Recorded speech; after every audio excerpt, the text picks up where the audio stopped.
మన ముకుందా జ్యువెలరీస్ వారి ముకుందా సిల్క్స్ ఘన ప్రారంభం నవంబర్ 23న దిల్సుఖ్ నగర్ లో ఓపెనింగ్ సందర్భంగా ప్రతి 3000 షాపింగ్ పై 3 గ్రాముల సిల్వర్ కాయిన్ ఉచితంగా పొందండి. ఈ ఆఫర్ అన్ని బ్రాంచెస్ లో వర్తిస్తుంది.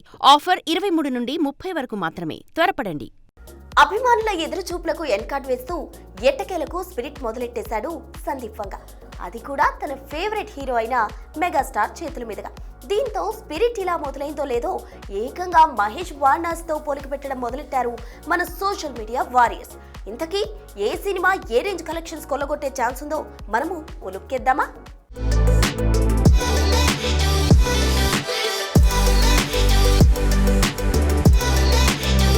2021 అక్టోబర్ 7 సరిగ్గా ఈ తేదీనే ప్రభాస్తో స్పిరిట్ అంటూ అనౌన్స్ చేశాడు సందీప్ వంగ.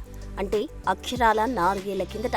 కానీ ప్రభాస్ బిజీ లైనప్ కారణంగా మొదలెట్టిన ఈ సినిమాకు ఎట్టకేలకు కొబ్బరికాయ కొట్టేశాడు సందీప్. అది కూడా మెగాస్టార్ చేతుల మీద.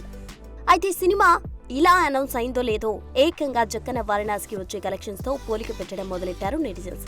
వాస్తవానికి అప్పుడెప్పుడో సినిమా సాలిడ్ గా టచ్ అయితే 2500 కోట్లు పక్కా అన్నాడు సందీప్. మరోవైపు జక్కన కూడా ఏకంగా 3 కుదిరితే 4000 కోట్లకు టార్గెట్ పెట్టాడని సినిమాకిస్తున్న హైప్ చూస్తుంటేనే అర్థమైపోతుంది. అమీర్ ఖాన్ దంగల్ 2000 కోట్లు రాబట్టగా పుష్ప 2, కల్కి, RRR, బాహుబలి 2 కూడా 1000 కోట్ల క్లబ్ లో టచ్ చేసినవే.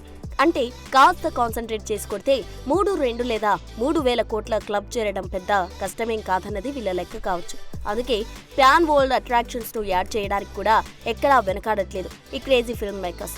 ఇక వచ్చే ఏడు వస్తుందని ఆశపడుతున్న స్పిరిట్ 2027కి మారి కాస్త జోక్ ఇచ్చే టెక్ అనిపిస్తోంది. ఇక 2027 అని ఎప్పుడో చెప్పేశాడు జక్కన. చూడాలి మరి మోస్ట్ యాంటిసిపేటెడ్ ఫిల్మ్స్ గా తెరకెక్కుతున్న ఈ 2 సినిమాల్లో ఏది అంచనాలు అందుకుంటుందో.